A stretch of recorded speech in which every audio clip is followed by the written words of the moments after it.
Okay, today we're going to talk about structure again. Okay, today's past paper question is distinguish between delayering and downsizing. Remember that command word is in purple. Distinguish just means exactly the same as compare, so we're just comparing delayering and downsizing for 3 marks. Okay, we'll take a look at structures first, just to know what we're talking about when we say delayering and then downsizing. Okay, so some structures. We have the tall structure. Okay, we've got many layers of management in that little graph there. Okay, the advantage of this is you get clear levels of control. Okay, you're very much like you know who your manager is.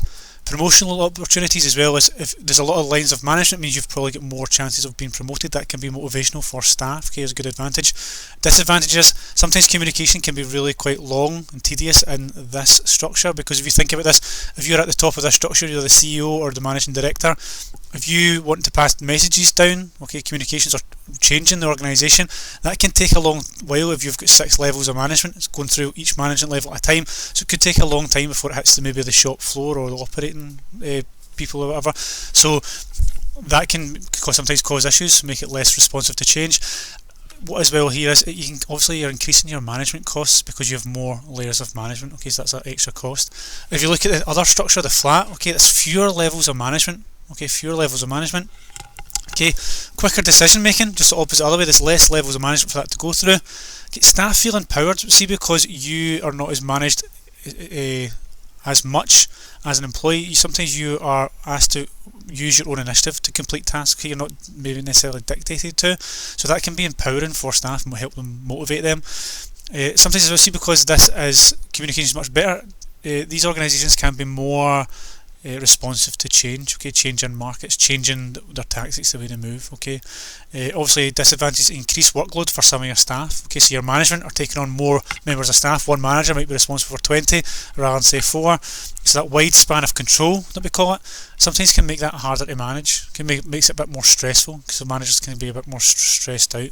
Okay, sometimes actually workers resent that as well. Because they feel as if they're having to use their own initiative, be more responsible, and they're probably not getting paid for that. Okay, so when we look at this here, this is a graphical representation of a tall and flat organisation. So on the left hand side, the light blue one, we can see there's a lot of layers of management. The flatter one, there is less layers of management, but you probably have more staff to control or manage. Alright, moving on here, we look at delayering. Okay, delayering, this is another example of this tall structure. So what delayering is actually is taking out levels of management. Okay, so taking out levels of management, getting rid of those 2 people there. Okay, so in this hierarchical structure, a method that we can use to reduce costs, this is why we do it, we reduce costs, is to remove a layer of that management, but you still expect staff, okay, to produce the same output. Okay, we're still making the same thing, we're still doing the same work, we want to achieve exactly the same things. Okay, so this saves the company money, okay, and obviously makes the business more responsive to change because of that communication issue isn't there. Okay, it's lower. Hopefully communication can flow through the organisation quicker. If we take a wee example of that, reducing the wages, so for the example of those 2 managers maybe on a salary of £50,000, that's 2 salaries gone. So as an organisation we may have saved £100,000, but we still expect the same level of work. Okay, whereas we compare this to downsizing. Downsizing is when a firm either closes down or it starts merging aspects of its operation. So sometimes it's actually just reducing in size. So for example, if we had an output of 10,000 units a day, we might scale that back to 6,000. Okay, some other products that we sell, we might stop selling them, move them in. Okay, try to reduce costs, okay, and remain competitive in that market. So we're actually reducing the whole size of our operation. So for example, there we might be losing managers, but we also might be losing just normal workers as well. For example, from that 10,000 to 6,000 units, we might be losing production staff, okay, supervisors, a whole host of jobs, maybe finance, maybe admin, a whole host of things, because we're making that organisation as a whole smaller.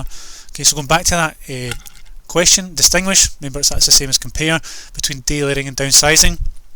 What we could say is delayering is a removal of layers of management to flatten the organisational structure.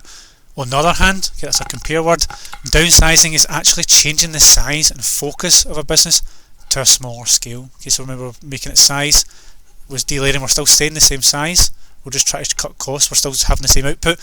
Downsizing, we're actually making the organisation smaller as a whole. Okay, delayering saves the cost of management, whereas downsizing downsizing, saves the cost of the wages of all levels of workers, members, maybe production staff as well, not just management, because we're reducing the whole size.